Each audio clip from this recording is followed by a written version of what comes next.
O Dia Mundial de Combate ao Trabalho Infantil é um momento de alertar e sensibilizar a sociedade sobre a exploração e a perda de direitos básicos de crianças e adolescentes. A data foi marcada na Câmara com uma audiência pública promovida pela vereadora Marília Reis. Pernambuco já foi referência no combate ao trabalho infantil, mas desde 2005 os números vêm piorando e dobraram entre os anos de 2014 e 2015. A capital, Recife, é a principal responsável por esse quadro, que motivou a vereadora Marília Reis a promover uma audiência pública para discutir alternativas que reduzam o trabalho infantil. Entre 2005 e 2012, houve um aumento grande no trabalho infantil em Pernambuco. E isso se deve a vários fatores, como a falta de lugar onde deixar as crianças. Então, muitos pais terminam levando as crianças consigo para o trabalho que exercem, principalmente no mercado informal. E outros fatores, até mesmo a crise econômica que leva ao crescimento desse trabalho. A própria cultura do consumo, enfim, e toda é muito um aspecto cultural e econômico que leva a esse tipo de problema. Mas a gente tem como combater e essa certeza que nos leva a promover ações desse tipo. Durante o mandato passado, nós promovemos uma audiência perto do Carnaval sobre o trabalho infantil no Carnaval, fiscalizamos os polos, os pontos, depois passamos o que foi apurado nesse trabalho para a Prefeitura para auxiliar a combater isso que é tão prejudicial para a formação das crianças, a formação pedagógica, a formação pessoal e para a sociedade como um todo.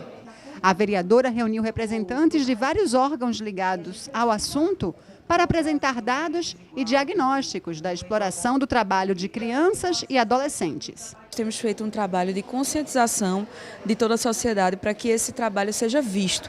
A gente vê que muitas vezes as crianças trabalhando nas praias e principalmente nos semáforos são praticamente invisíveis à sociedade, que às vezes até contribui com esse tipo de atitude que é muito aceita, infelizmente, culturalmente é muito aceita no nosso meio. Então a gente vem combater, dando visibilidade ao tema e principalmente fazendo o papel da Câmara de Vereadores, que nesse momento de audiência pública é mediar o diálogo entre a sociedade civil, outras instituições e o Poder Executivo Municipal, para que juntos possam encontrar uma solução de combater esse tipo de prática.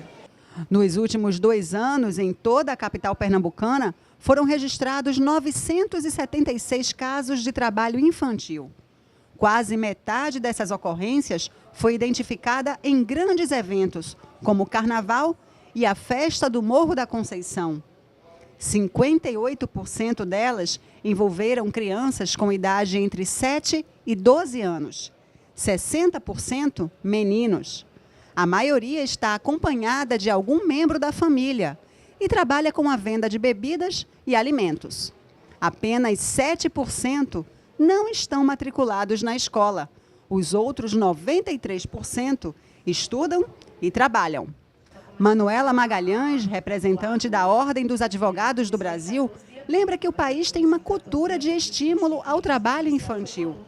A OAB retomou em abril as atividades da Comissão em Defesa dos Direitos da Criança e do Adolescente, na intenção de criar ações efetivas de proteção. A gente tem um grande problema na nossa sociedade em si, né, que as pessoas elas acham que o trabalho infantil é normal. Tanto que quando você vai conversar com pessoas que trabalharam, pessoas adultas que trabalharam quando eram crianças, mas era melhor trabalhar do que estar roubando, não sei o quê, e perde a essência do que é a própria infância, do que é a própria adolescência, né? E a gente sabe que é um momento de descoberta, é um momento de crescimento, de formação de personalidade, onde a criança e a adolescente ela precisa de fato estar sendo basilada com a educação para que ela possa ser lá na frente uma profissional, para que ela possa estar sendo inserida no mercado de trabalho de uma forma excelente por conta da questão intelectual. E a gente sabe que isso é uma questão muito, muito cultural, muito arraigada. A gente às vezes vê no sinal mesmo, que foi o tema da audiência pública, né, crianças que estão vendendo pipoca, que se você for questionar,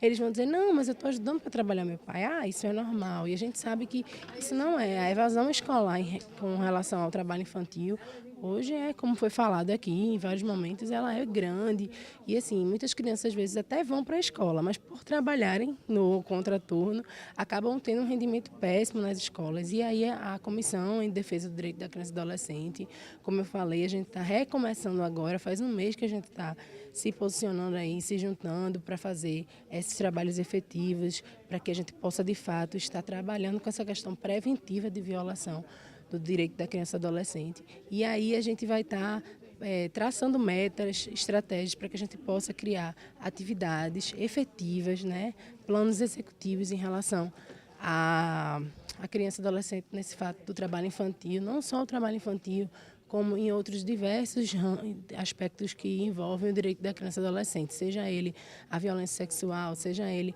a questão da criança na escola, seja ele o trabalho infantil, a exploração sexual, em diversos temas que abrangem o direito da criança e adolescente, que o ECA e a própria Constituição Federal nos garante.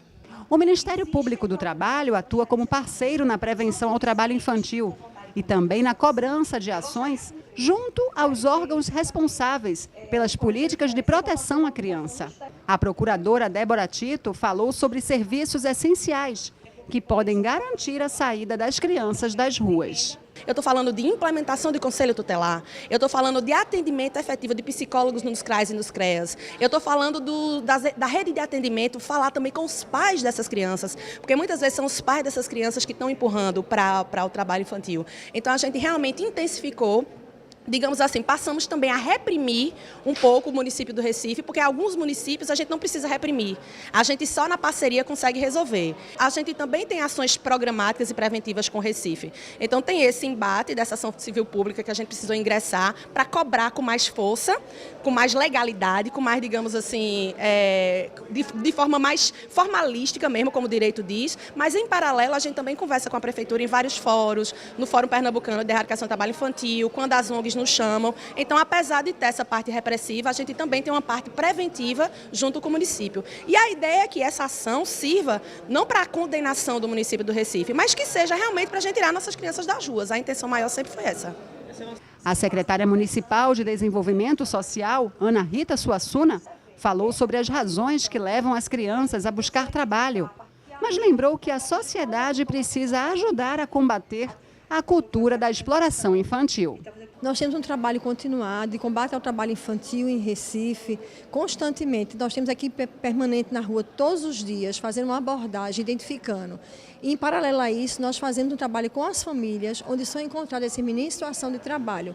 Porque a gente sabe que tem diversos fatores. Agora, para nossa surpresa, 93% desses meninos estão na escola. Só 7% não estão na escola. Você vê que a desigualdade social é que faz isso. Esta foi a primeira vez em que a Prefeitura do Recife apresentou os indicadores do trabalho infantil em toda a cidade. Para a representante do Fórum Estadual de Prevenção e Erradicação do Trabalho Infantil, é preciso mais do que reunir números. Ela cobra um diagnóstico completo destas crianças, para identificar as razões que as levam às ruas.